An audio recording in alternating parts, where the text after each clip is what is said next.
सर्व मंडळी त्यांच्या आतुरतेने वाट पाहत धरणा कॅम्पचे माजी सरपंच पवन कदम यांचं इथं आगमन झालेले आहे। त्यांचं इथे सत्कार करत आहेत पवन कदम माजी सरपंच सुभाष अंकुश पाटील यांच्या वतीने त्यांना श्रीफळ अर्पण करण्यात त्यांचे स्वीकार करावा। जय महाराष्ट्र।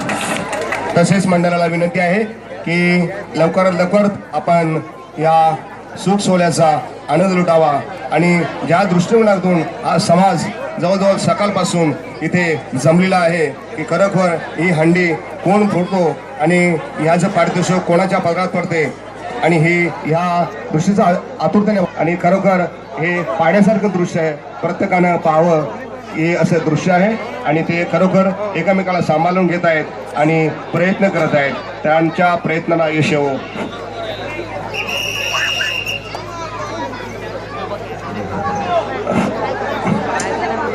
पाच शेवटचा क्षण आहे।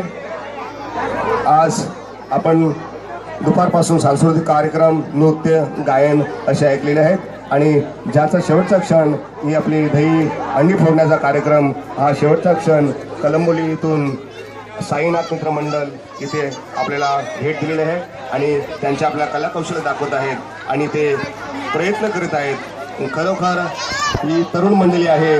भगवान श्रीकृष्ण त्यांना अशी यथाशक्ती देवो आणि त्यांच्या हातून असं कार्य करत राहो आणि खरोखर या कार्यक्रमासाठी या परिसरातील पंचक्रोशील मंडळी इथे उपस्थित राहण्याबद्दल नवदुर्गा सांस्कृतिक क्रीडा कला मंडळ यांचे मनपूर्वक आभारी आहे।